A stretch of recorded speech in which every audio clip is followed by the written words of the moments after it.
High performance computing is really to focus on what is the key driver of all innovation or all progress in the world today, and that is Moore's law. And all we're doing is trying to identify the companies that can help extend this relationship. And so when you think about Moore's law, for those people who or haven't heard of it, or maybe don't understand it, it really is the process of increasing transistor density on semiconductors.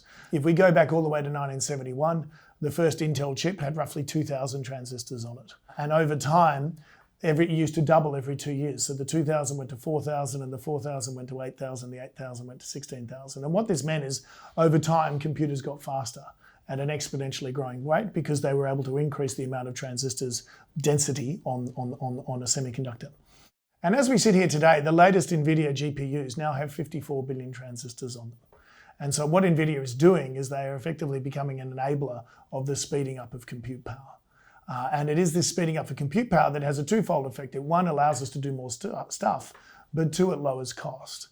And so if we look at the semiconductor industry over the last number of decades, you can see the whole industry has grown at effectively 8% per annum. And that 8% per annum, while it has many cycles at it is a true structural growth area. And what we think now, as cost is continuing to lower and as compute power continues to get better, we're going to move into what we think is effectively a brewing sandstorm of semiconductor demand.